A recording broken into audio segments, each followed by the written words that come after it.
जय हिंद, वंदे मातरम। नमस्कार साथियों, एक बार फिर से आप सबका बहुत बहुत स्वागत है। सबसे पहले आप सबको स्वतंत्रता दिवस की बहुत बहुत शुभकामनाएं। भारत को आज़ाद हुए आज 75 वर्ष हो गए, तो इस खुशी में भारत में इस समय आज़ादी का अमृत महोत्सव मनाया जा रहा है। हर घर तिरंगा अभियान की शुरुआत की गई है जो 2023 तक चलेगी। भारत का अमृत महोत्सव कार्यक्रम 13 अगस्त से लेकर के 15 अगस्त के बीच में मनाया जा रहा है। इसमें पूरे भारत में सभी लोग अपने घरों पर, अपने कार्यालयों में, हर जगह तिरंगा झंडा फहरा रहे हैं। तो तिरंगे झंडे के बारे में आज हम आपको बताएंगे। तिरंगे झंडे का विकास कैसे हुआ, मतलब इसका इतिहास हम आपको बताएंगे कि कितने प्रकार के झंडे बने, उसके बाद वर्तमान झंडा जो है इसकी क्या विशेषता है, इसको किसने डिजाइन किया, किसने बनाया, और ध्वज संहिता कोड क्या है ना। तो ये सब कुछ हम आज इस वीडियो में आपको बताएंगे, तो वीडियो को पूरा देखिएगा, स्किप मत करिएगा। सबसे पहले हम आज की बात करते हैं। जो वर्तमान में जो झंडा हम लोग देखते हैं, राष्ट्रीय ध्वज, इसको तिरंगा भी कहते हैं क्योंकि इसमें 3 रंग हैं। सबसे ऊपर का रंग केसरिया है, सबसे नीचे का रंग हरा है और बीच का सफ़ेद है। शुरुआत में ऐसे नहीं था, अब ऐसे है। हम बताएंगे आपको अभी इतिहास, तो आपको समझ में आ जाएगा। बीच में जो सफ़ेद पट्टी है, इसके बीच में चक्र है और इसमें कुल 24 तीलियां हैं। ये सारनाथ में जो अशोक का स्तंभ है, उसके ललाट के नीचे जो चक्र बना हुआ है ना, उससे लिया गया है। पहले यहाँ गांधी जी का चरखा हुआ करता था, तो वर्तमान में चक्र है। तो जो केसरिया रंग है वो प्रतीक है भारत की शक्ति का, शौर्य का, है ना, कि भारत शक्तिशाली देश है, यहाँ सूरवीर हैं, यहाँ पे वीरों की गाथा है। तो यहाँ भारत की पराक्रम को दर्शाता है केसरिया। बीच वाला जो है सफ़ेद पट्टी, सफ़ेद क्या है? सफ़ेद शांति का प्रतीक होता है ना। यहाँ पे सुख शांति में लोग रहना पसंद करते हैं, अमन चैन पसंद करते हैं। और जो नीचे है वो है हरा। हरा क्या है? हमारा जो देश है वो कृषि प्रधान है, मैदान हरा भरा होता है ना। हरा भरा का मतलब समृद्धि का प्रतीक है, धन संपदा से भरा हुआ है हमारा देश। तो समृद्ध है, शांत है ना, और शक्तिशाली है, इसका प्रतीक है। और बीच में जो चक्र है, वो चक्र में 24 तीलियां इसलिए हैं क्योंकि 24 तीलियां ये दर्शाती हैं कि समय निरंतर चल रहा है। हम इसी समय से, जैसे ये चक्र चल रहा है, वैसे हम आगे बढ़ते रहें, इसको ये दर्शाता है।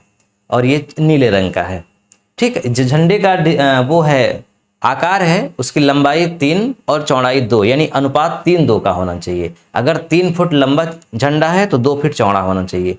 3 मीटर लंबा है तो 2 मीटर चौड़ा होना चाहिए। ऐसा नहीं कि एकदम वर्गाकार कर दीजिए, वर्गाकार नहीं होगा, 3-2 के अनुपात में रहता है।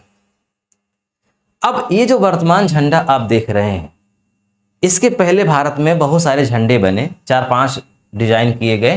तो उनमें जो सबसे पहला झंडा बनाया गया वो 7 अगस्त 1906 को फहराया गया। देखिए जो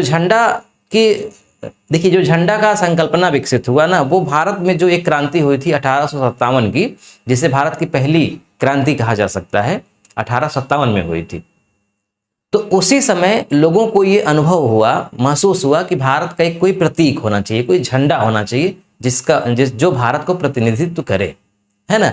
तो योजना वहीं बनी, चूंकि वो मिशन कामयाब नहीं हुआ, फेल हो गया। 1857 की क्रांति दबा दी गई, कुचल दी गई। तो वो जो झंडे की संकल्पना थी वो धरी की धरी रह गई। लेकिन बाद में 1906 में 7 अगस्त को पहली बार कलकत्ता में जो कांग्रेस का अधिवेशन हुआ, उसमें झंडा फहराया गया। और स्वामी विवेकानंद की शिष्या थी भगिनी निवेदिता। तो स्वामी विवेकानंद की शिष्या भगिनी निवेदिता ने यह झंडा बनाया। इस झंडे की विशेषता ये थी कि इसमें 3 रंग थे, लाल, पीला और हरा। हरा बैकग्राउंड था, लाल और पीला। तो जो सबसे ऊपर था उसमें 8 कमल बने हुए थे, ठीक, 8 कमल। और नीचे जो है उसमें एक सूर्य का चित्र था, एक चांद का चित्र था, और बीच में वंदे मातरम लिखा हुआ था। तो ये मतलब सूर्य और चांद, ये दोनों हिंदू मुस्लिमों के प्रतीक के रूप में बनाए गए थे, और रंग भी उसी तरह का था लगभग। तो ये पहला झंडा है जो 1906 में फहराया गया था। उसके बाद दूसरा झंडा बनाया गया 1907 में पेरिस में। ये मैडम कामा एक क्रांतिकारी महिला थी, पेरिस में क्रांतिकारियों के साथ उन्होंने एक झंडा फहराया। ये पहले झंडे जैसा ही था, लेकिन जहां पहले झंडे में, यानी भगिनी निवेदिता वाले जो झंडे में 8 कमल थे, इनके झंडे में 1 ही कमल रहा। और एक अलग चीज हुई, सप्तऋषि यानी कि 7 स्टार बनाए गए थे इनमें।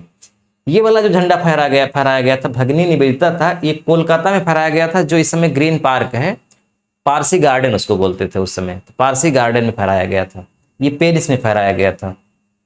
तीसरा 1917 में डॉक्टर एनी बेसेंट और लोकमान्य तिलक, यहाँ होम रूल आंदोलन चल रहा था जब भारत में, तब इन्होंने कुल 9 रंगों का बनाया था, 5 और 4, ये 36 रंग थे इसमें, और इसमें भी अर्धचंद्र बना हुआ था। तो एनी बेसेंट और लोकमान्य तिलक द्वारा ये बनाया गया था एक तरह से।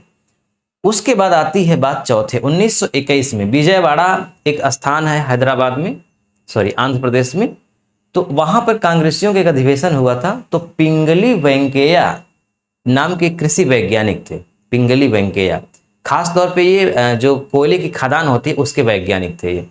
तो इन्होंने एक झंडा बना करके गांधी जी को भेंट किया। हालांकि पहले इन्होंने गांधी जी से कहा कि भारत के लिए एक झंडा होना चाहिए जो भारत का प्रतिनिधित्व कर सके। तो गांधी जी ने कहा हाँ ये तो योजना बहुत अच्छी है, ऐसा करिए आप ही कोई झंडा बना कर दीजिए।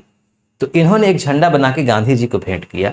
उस झंडे में केवल 2 रंग थे, ध्यान रहे 2 रंग थे, एक रंग था लाल और एक था हरा। लाल या केसरिया आप हिंदुओं का प्रतीक कह सकते हैं, वही उनके दिमाग में भी रहा, और हरा जो है मुसलमानों का, यानी हिंदू और मुसलमान इन दोनों को इंडिकेट करके ये दोनों रंग रखे गए थे। ठीक है, ये दोनों रंग।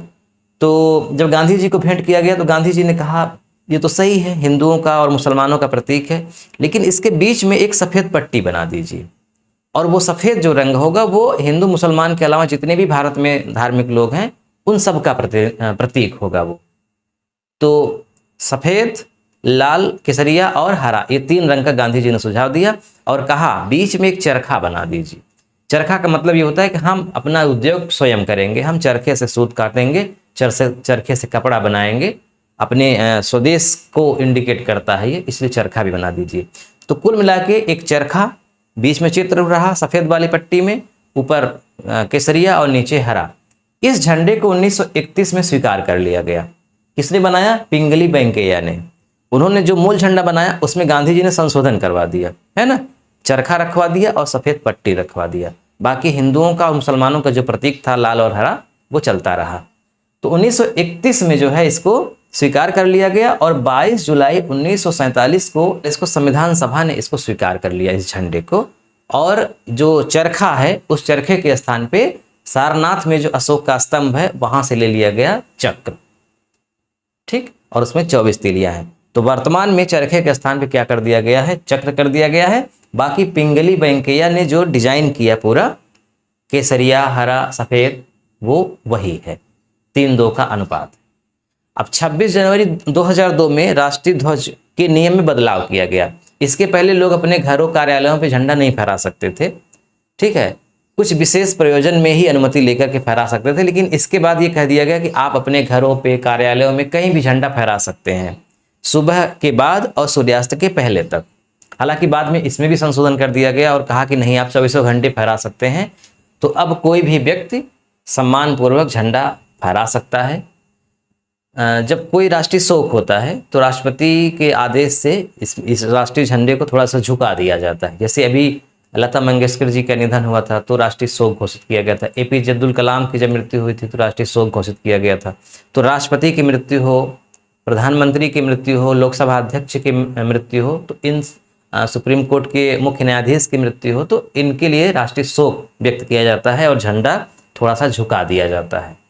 और 2 दिन 4 दिन जितने दिन के लिए निर्धारित होता है उतने दिन तक ये झंडा आधा झुका हुआ रहता है। तो आज़ादी का अमृत महोत्सव मनाइए, हर घर तिरंगा अभियान से जुड़िए। एक बार फिर से आप सबको बहुत बहुत शुभकामनाएं। जय हिंद, जय भारत।